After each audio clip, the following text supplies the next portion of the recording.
Même les coutumes et les traditions aussi sont des faux dieux. Vrai ou faux? Les coutumes et les traditions sont des faux dieux. Vrai ou faux? Dans les coutumes, par exemple, dans l'initiation, nous avons les niabo, les ceci, tout ça, c'est des faux dieux. C'est ça, non? Dans l'excision, là, ceci, tout ça, c'est des faux dieux. C'est ça, non? Ou à Torok ici, là. Vous avez vu comment ça se célèbre là-bas? Ça dit, c'est terrible.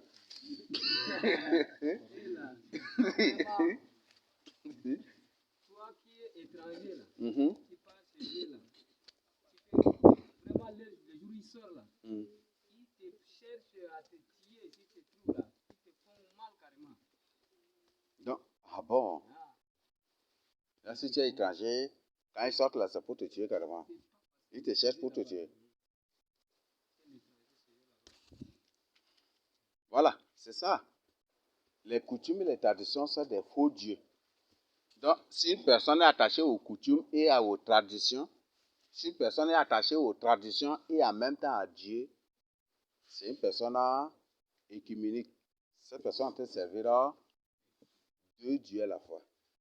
Et le Seigneur dit, on ne peut pas servir Bélial et lui Jésus-Christ en même temps.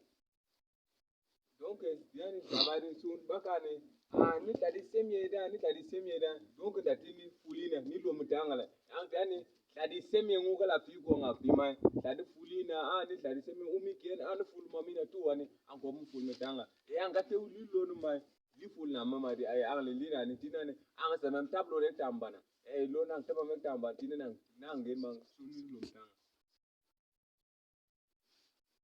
Donc, nous avons les coutumes et les traditions. Nous avons encore, il y a des lois coutumières qui sont imposées aussi dans les d'autres, c'est ça, non? Et à certains moments aussi, des lois traditionnelles qui sont imposées, ça et là. Ce n'est pas du tout à respecter, ce n'est pas du tout à obéir. Peut-être nous, la doumbla, c'est nous, les tadi semi de guitois. Et donc, ni koblum tanga me eko yo don kato qui est aussi.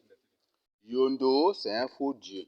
Bain, c'est un faux dieu. L'excision, c'est un faux dieu. Donc, nous n'avons qu'un seul Dieu.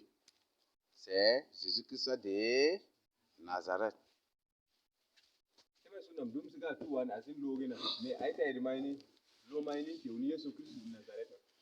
On dit tous les dieux des nations sont des... Mais l'Éternel a fait les cieux là.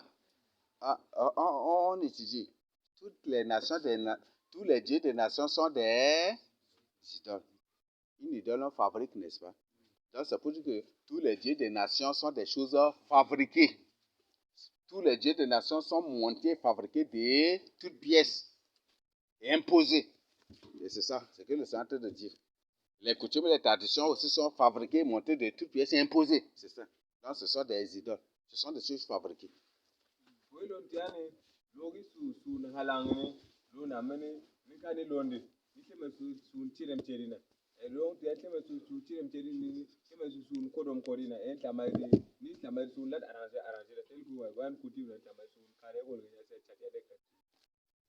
Si un homme politique se fait Dieu, c'est que il s'est fabriqué. C'est ça, non? Même, on voit même dans la Bible aussi, l'Antique fera son image là partout pour qu'il soit adoré. Son image partout. Il créera des systèmes et des choses pour. Donc l'Antique se fabrique. Donc lui-même, il se fabrique et il s'érige en tant que. Il s'érige comme un Dieu pour se faire adorer. Donc l'Antique même, c'est un Dieu fabriqué. Et monté aussi de toutes pièces comme les idoles. Et l'Antique même, c'est une idole aussi. Donc, sa politique. Donc, en ligne politique, tout, en même tout que c'est mené. Donc, ni en commun le motanga. Et nous, quoi, oui, antichrist, ni, mineur sur une courbe, pour le temps, n'a même les photos que vous n'avez pas. Et les photos que vous n'avez pas, quoi, n'a même mineur sur une courbe. Si par exemple, tu marches avec ton papa, bon, ce n'est pas pour dire que les démons sont créés à l'image et à la ressemblance de Dieu. Ou ce n'est pas pour dire que l'Antique s'est créé à l'image et à la ressemblance de Dieu, mais c'est un exemple que je donne. tu marches avec ton papa et que Jésus-Christ, il a une mesure combien de mètres? 1,50, 1,50 m, c'est ça, non? La taille de l'Antichrist le dépasse, c'est ça, n'est-ce pas? Et si, par exemple, si Jésus-Christ marche physiquement avec l'Antichrist, si des trucs comme ça, on va dire quoi? Si tu marches avec ton papa et que tu dépasses ton papa là, en taille, et quand on l'appelle là, on dit que c'est toi qui es le papa de ton papa, qu'est-ce que tu vas dire? Tu vas refuser. Mais si tu acceptes, c'est une malédiction. Et arrivé à la maison, là, le papa va dire, comme tu as dit que tu es mon père, là, on se mesure, non? C'est ça, non? Vrai ou faux? Et je crois que quand tu dis, non, c'est moi qui est son papa, hein, des trucs comme ça. Quand vous allez rentrer là, je crois qu'en rentrant même là, tu vas marcher avec un distance un peu, n'est-ce pas? Oui, oui.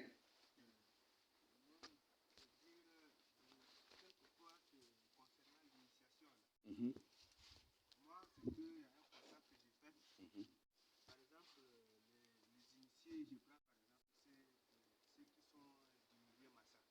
Ah, les massas. Ah, il y a aussi l'initiation chez les massas.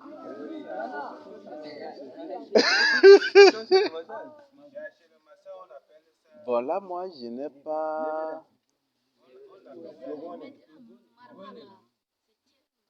Il y en a chez les Marva aussi.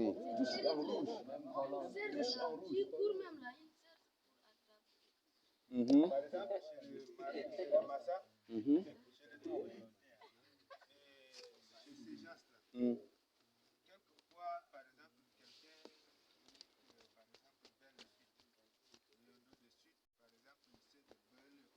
Mhm. Mhm.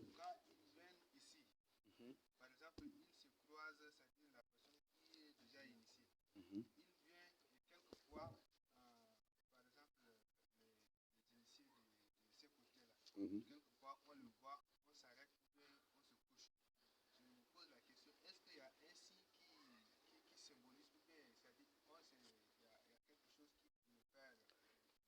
Bon, il y a certains groupes d'ethnies là.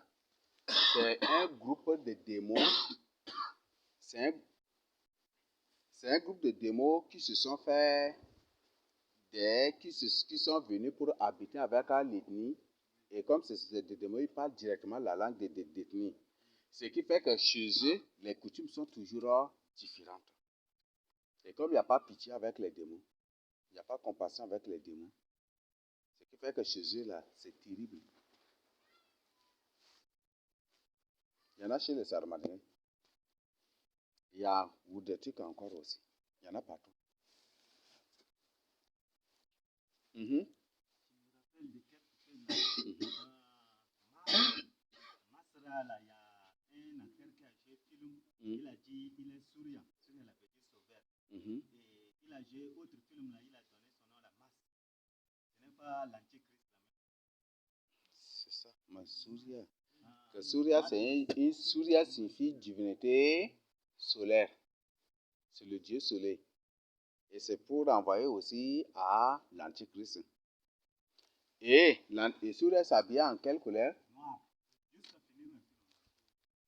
Donc, c'est pour une preuve que l'antichrist est bel et bien un noir.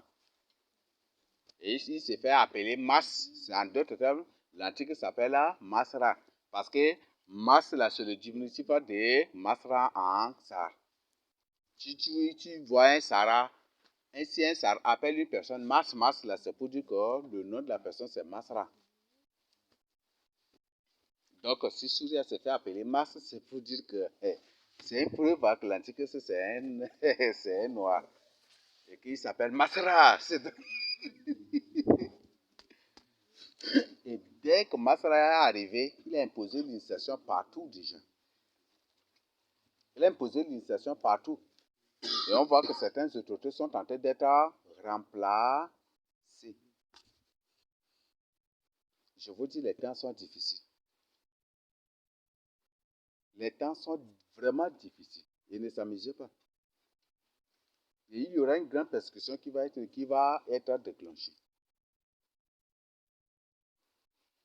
Parce que ceux-là qui refuseront d'aller à l'initiation, ils seront vraiment persécutés. Et maintenant, ils sont en train de programmer l'initiation nationale. Pas nationale seulement, mais mondiale. Parce que l'Antique est sur le monde. Chez les musulmans aussi, hein, il y a l'initiation aussi. Au nord, il y a l'initiation aussi.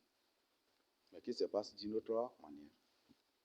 Et bien même la plupart des sultans des trucs du nord, ce sont les Gouléis avec les Saramadinais, avec les Sars. C'est toujours ces gens qui sont là-bas. Donc, il y a une persécution mondiale qui se prépare. Il y a une persécution mondiale. Cette persécution n'est pas seulement contre toi et l'élite de Dieu, mais contre tous ceux qui s'opposent aux coutumes et aux traditions. Restons vraiment en prière. Et s'il déclenche cela, et que si c'est la volonté de Seigneur Jésus-Christ, nous devons entrer aussi en prière contre ces choses-là. Pour que même s'ils sont en brousse, qu'ils rencontrent l'épée à double tranchant de Seigneur Jésus-Christ. Même s'ils sont en brousse, qu'ils rencontrent l'épée du Seigneur Jésus-Christ. Même s'ils sont en brousse, qu'ils rencontrent, s'ils partent que, ou s'ils sont en brousse, qu'ils rencontrent Jésus-Christ lui-même là-bas.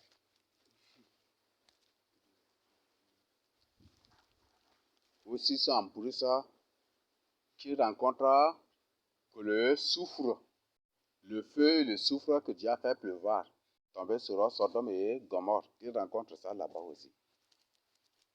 C'est à cause de ces choses-là. Ce sont des désordres. Les coutumes enseignent tout, sauf Jésus-Christ, ça n'existe pas. Sauf la vérité, vous ne trouvez pas. L'article, ça, vous voyez, le but c'est pour faire quoi? Il voit qu'il n'est plus en train d'être adoré. Donc il faut envoyer les gens à l'initiation. Et dès que lui, comme c'est un chef, un maître coutumier, il est couronné même chef et maître la tête de toutes les coutumes du monde déjà même. Parce qu'il y a une rencontre des 10 chefs de terre qui s'étaient rencontrés, qui s'est tenu à Kumbra. Rencontre des 10 chefs de terre. Vous n'avez pas écouté que dans Apocalypse 17 que l'Antichrist a 10 cornes, a 10 rois.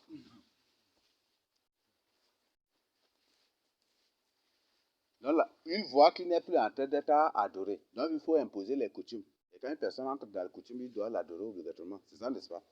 Ils vont laver leur cerveau là-bas.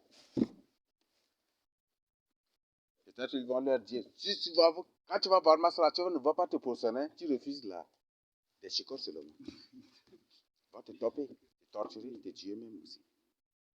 Et certainement c'est pour cela. Et c'est pour que quand après l'initiation, Masra va passer là, tous les gens vont se prosterner, c'est tous les jeunes. Ou peut-être ils vont dire, quand tu vas écouter que Masra va venir à Kumbra, est-ce que tu ne vas pas sortir? Tu refuses, ça va être des problèmes, ça va être ta mort. Et le but, c'est pour que quand ça va arriver, les gens vont tous sortir. Personne ne va le contrôler. C'était ça la vision de Ngata Tombolbaï. Ngata Tombolbaï avait apporté les coutumes et les liondo. C'est du Congo là-bas qu'il a amené ici. Ce ne sont pas du tout nos valeurs ancestrales. Tchada, ou Tchad suffit Jérusalem, suffit femme, femme c'est Jérusalem. Tchada. Au Tchad, c'est fille, femme. Donc, femme, l'image de la femme dans la Bible, c'est Jérusalem. Donc, Jérusalem déréglé. Donc, ce ne sont pas du tout nos valeurs. Donc, quand il est venu et il impose les coutumes, c'est pour qu'après les coutumes, quand il va sortir, il va, même si il passe tous les gens, tous les initiés, les anciens initiés, tout comme les nouveaux, doivent marcher derrière lui. Ou quand il va passer, tous ces gens doivent se positionner. C'est ça, c'est qu'un Ngata Tombolbaï a préparé et qu'il avait échoué. Et comme Ngata Tombolbaï a échoué, Massa est parti sur la tombe de Ngata Tombolbaï pour montrer aux yeux de toute l'humanité qu'il est venu pour continuer ce que Ngata Tombolbaï a échoué. Pour achever ce que Ngata Tombolbaï a échoué. C'est la même persécution de Ngata Tombolbaï, ça va revenir. Ça va revenir. Malheureusement que ça vient avec la colère de Dieu. Oui, ici, là, je vous le dis, si tu vis dans la crainte de Dieu, Tu as l'autorité sur la persécution. La personne qui te persécute, si tu vis véritablement dans la crainte de Dieu, la personne qui te persécute, tu dis Dieu. Le Seigneur dit, tout ce que vous lierez sur la terre sera lié au ciel. Tout ce que vous délierez sur la terre sera délié au ciel. S'ils s'entendent pour des trucs, dis au Seigneur, paralyse-les tous, ils seront paralysés. Qui va venir encore venir, qui va se tenir encore devant toi? Non. Aujourd'hui, Dieu nous a réveillés. Et on doit se réveiller aussi avec les armes de... Nous n'avons pas à combattre contre la chair, mais on a le Dieu Tout-Puissant qui est là.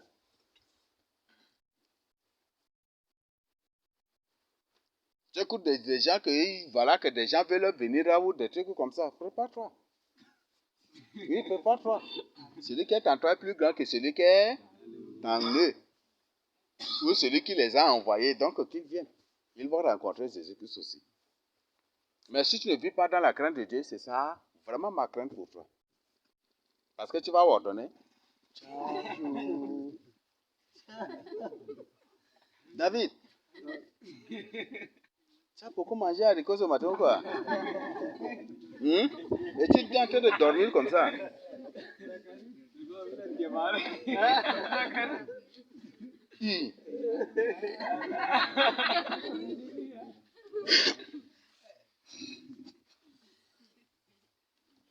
Qu'est-ce que Paul dit? Je connais celui que je sais.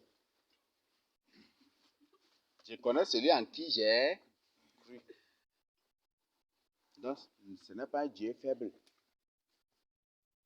Tu vis dans la crainte de Dieu. Reste ferme dans la crainte de Dieu. Par la foi, ordonne au feu. Le feu va les consumer. Le feu de Dieu va les consumer. Ce n'est pas une arme à feu que tu vas les arroser avec. Ordonne Dieu. Le feu va sortir les consumer. Ordonne l'épée. L'épée va les tailler en pièces. Si leur forme des projets contre toi, cela ne viendra pas de moi. Toute langue qui se lèguera contre toi, tu la condamneras. Tu écoutes que les gens sont en train de comploter. J'ai dit, dis au Seigneur, je condamne à toutes ces langues-là. Comme des gens ont comploté contre nous, ou qui agissaient en secret contre nous. J'avais juste fait une prière. Et beaucoup étaient paralysés. Ils sont paralysés.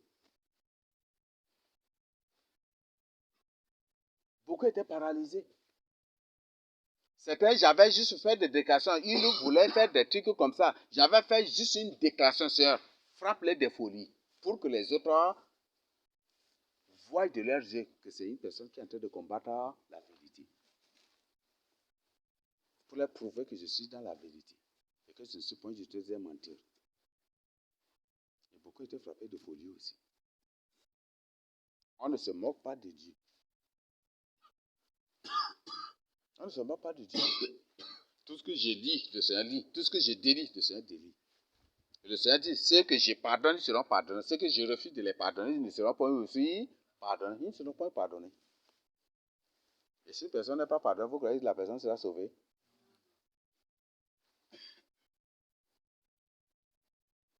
Non, le Seigneur nous a donné tout pouvoir. La Bible, le Seigneur Jésus-Christ, quand il a vaincu, dit, tout pouvoir m'a été donné dans les cieux et sur la terre. Toi qui vis en Jésus-Christ, tout pouvoir t'a été donné. Tout pouvoir nous a été donné dans les cieux et sur la terre. Ce qui fait que quand on prie, je lève ma main pour lier les puissances de l'air. C'est ça, tu as le pouvoir sur les choses du ciel, n'est-ce pas? C'est ça, non?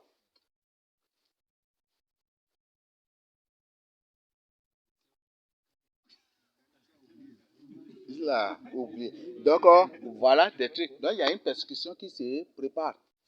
Mais soyez rassurés, si tu vis dans la crainte de Dieu, il ne faut même pas avoir peur. Ne crains rien, car je suis avec toi. Ceux qui te cherchent querelle là, tu vas les chercher, tu ne vas plus les trouver. Ceux qui te font la guerre là, tu ne vas plus les trouver. Ils seront anéantis, réduits au néant. Ne crains rien. Non, il ne faut même pas craindre. Non, c'est pourquoi je t'invite à partir d'aujourd'hui d'être sincère et sérieux. Pas être sincère, ouvre ton cœur à Jésus-Christ. Je dis c'est facile d'observer les commandements. C'est facile de marcher avec le Seigneur Jésus-Christ. Pas par tes efforts, mais par le Saint-Esprit, par l'Esprit de Dieu qui est en toi. Parce que le Seigneur dit sans lui, on ne peut rien faire. Donc je t'invite, vis dans la crainte de Dieu. Et si tu pêches aussi, si tu tombes dans le péché, il faut confesser. Ce que Dieu veut, c'est de reconnaître tes péchés. Il ne faut pas masquer tes péchés. Il ne faut pas argumenter. Il ne faut pas justifier tes péchés. Ce que tu as fait, tu dis oui, j'ai fait. Il ne faut pas avoir honte ou peur de confesser tes péchés. Parce que si tu as peur, tu as honte de confesser tes péchés en public ou des trucs comme ça, c'est une faiblesse que tu donnes à l'ennemi. Il te dit, ah, cette personne-là, c'est une personne qui a honte. Donc, ce qu'il fait là, si on fait seulement, on réussit seulement à exposer cela, il sera découragé. Ça, le monde de terrain, il te dit, il connaît. Donc, ce qu'il est en train de faire là, on expose seulement, ça va le décourager. Et si, par exemple, tu confesses avec une personne pour que le péché là, les autres ne soient pas au courant. L'ennemi peut soit toi-même t'amener à faire le pire pour que cela soit exposé. Ou soit l'ennemi va faire de manière à ce que cela soit exposé. Non, il ne faut même pas avoir une faiblesse devant le Seigneur. Il ne faut même pas avoir peur de confesser tes péchés. Il ne faut même pas avoir peur de te repentir. Il ne faut même pas avoir peur d'ouvrir ton cœur au Seigneur Jésus-Christ en public. Je t'ai fait connaître mes péchés. C'est ce que ta vie te dit. Donc, c'est ça. La persécution arrive. Et cette persécution vient avec la guerre aussi. Oui. Cette persécution vient aussi avec la guerre. Et si cette persécution vient avec la guerre, je t'invite d'être vraiment prêt. Ça va beaucoup t'aider.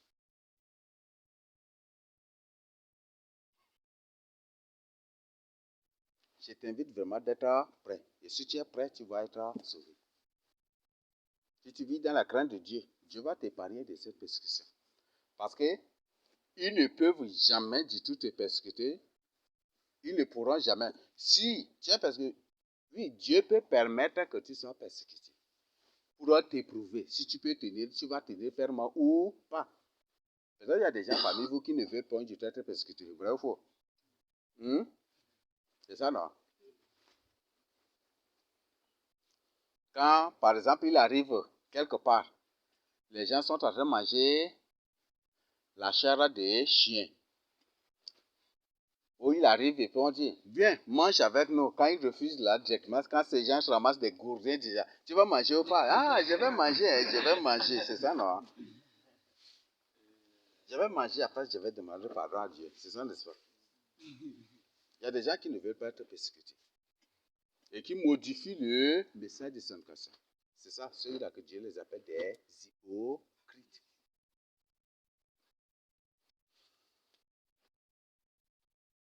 Ça, vous le voyez, n'est-ce pas? Il n'y en a pas trop. Donc, si toi aussi tu as peur de la persécution, c'est ça. Si le monde éternel veut t'étudier et il te connaît déjà là, c'est un peu dangereux pour toi. Donc, dans ce monde-là, tu ne peux jamais te cacher dans un lieu sans être persécuté ou sans être repéré par ces démons.